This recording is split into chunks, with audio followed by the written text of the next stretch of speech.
Gentlemen, welcome back to the channel.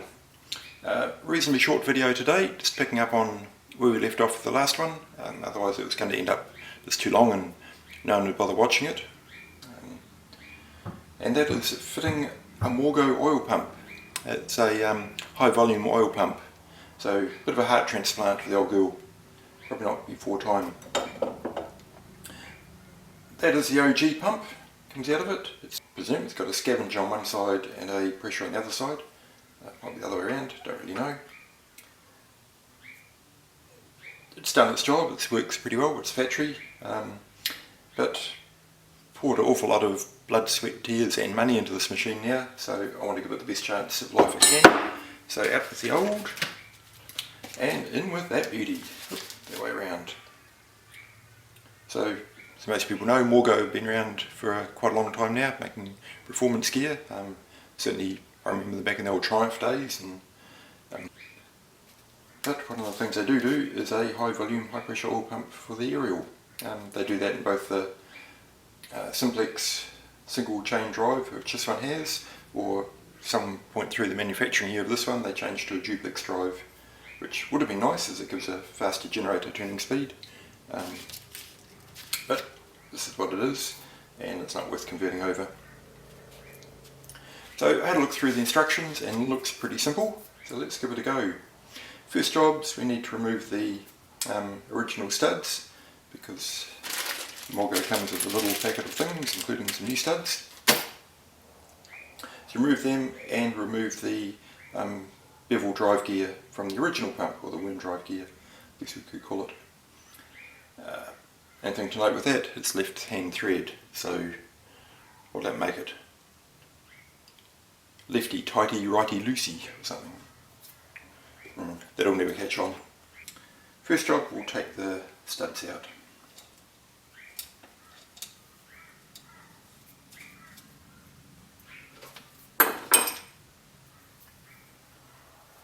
Bit old school, but I do prefer using the nut on nut approach. They're coming out reasonably free.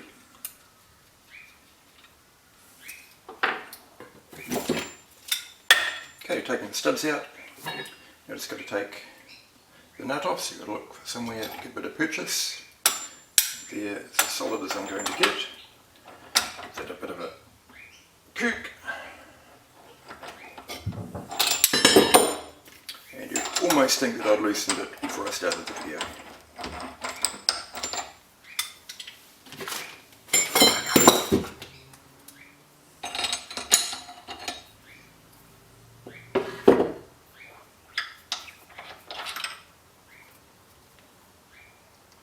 Okay, that's the old worm drive out.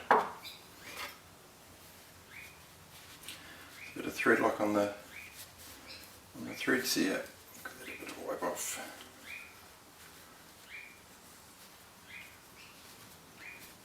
Maybe a little bit of a squirt.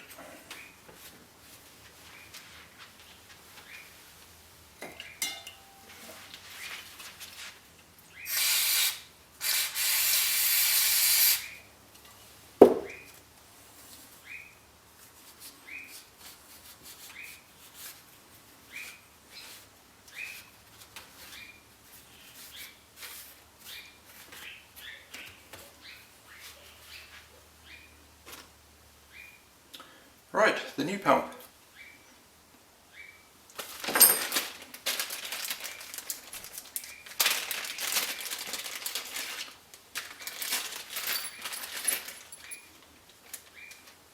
So if I open a little bag of tricks, we have 3 bolts, 2 long, 1 short, long, long, short. A couple of lock washers.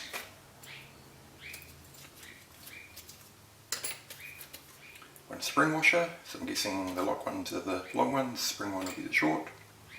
That's the little drive gear. That will be the replacement nut. And some shims.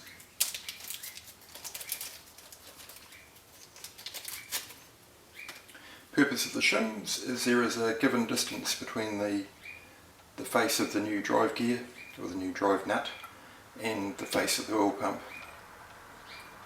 That's 5 to 10 thou, so got a reasonable bit of movement there. And we've got 3 chimps.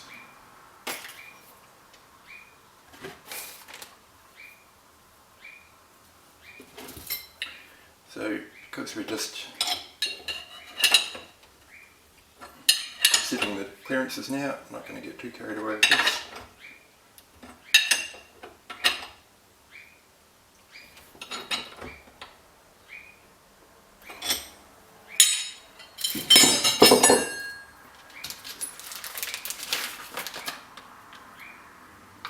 Here's our new pump.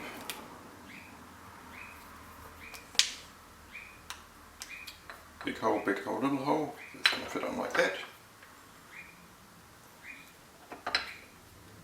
And they give you, and there's a little drive key, I guess you'd call it. Sits in there and also in there. They give you a little cutout there to measure that distance, because we need to measure the distance between that face and that face. Looks small, but hopefully, and we'll find out in a minute, that it's enough to get a feeler gauge down.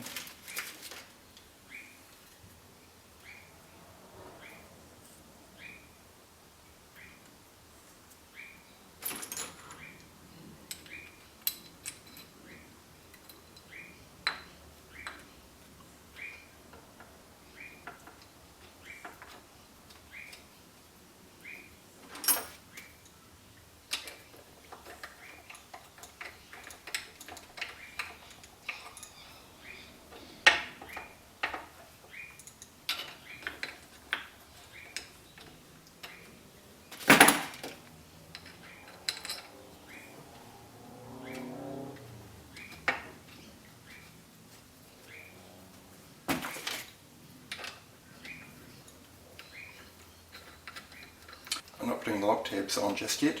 This is purely for working out that float distance.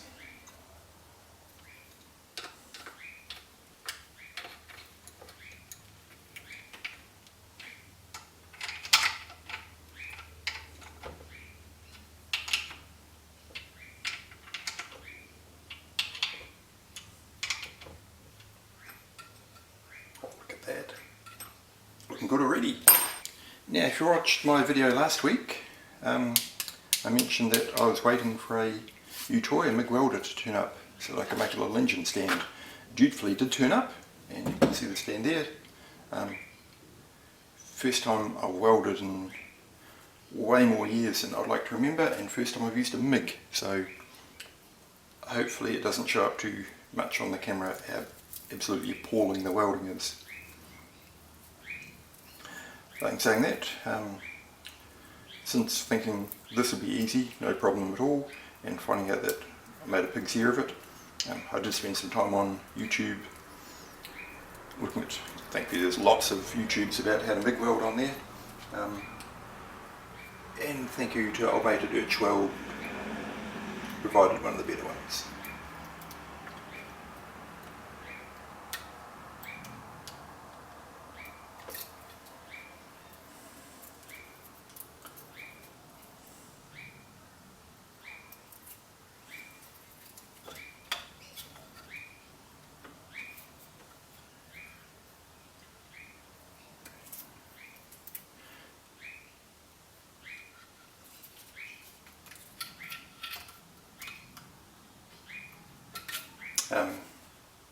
So if I did it again, I would make a much better job than I did this time, because I spent a little bit of time yesterday doing a few runs and started to get the hang of it pretty quickly.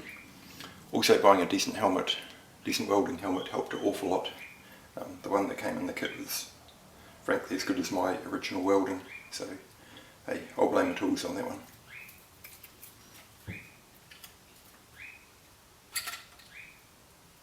Okay, we've got about 15 thou in there at the moment. We need to be between 5 and 10. So let's see what we've got in our collection.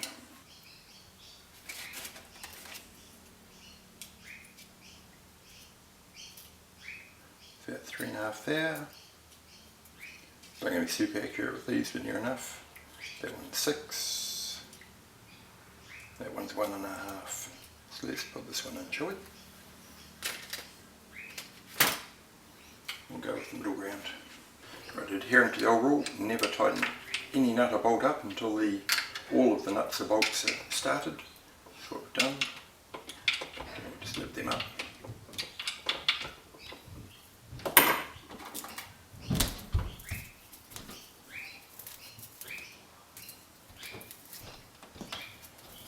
Five there.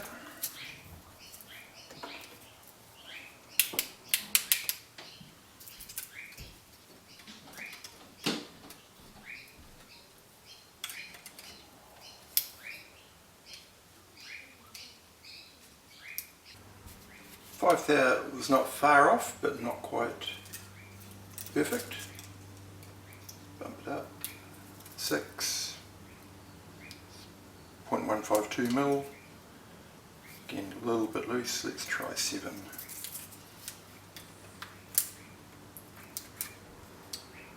That's got a good feel. I think 7 is the winner. 7, halfway between 5 and 10. I think we will call that a win. Right, so I've got the clearance set between the nut and the pump, which is good. I'm now going to I'll put the locking washers on. I'll fill up the pump with some assembly oil, just because it's really thick and it'll stay there for the next couple of months before we're ready to go. Obviously put the little drive gear in, and I've got a bit of plumbing to do. I might even wrap the timing chain around to set it in place while everything's there, so in case I should have the pump off to do that. Anyway, it's another step closer. Turns out that I do need to take the cam gear and the lower crank gear off to fit the timing chain, which is here. So no point doing that until I get the barrels on and I can set up the cam timing properly with the dial gauge and a degree wheel. So I've mocked up the pump, how it's going to look, put the tensioner on and to set the generator on to make it feel like I've made more progress than I have. In a lot of ways I probably have made progress, incremental progress. Wasn't quite where I wanted to finish, but that'll be it for today. Till next time. Thank you very much.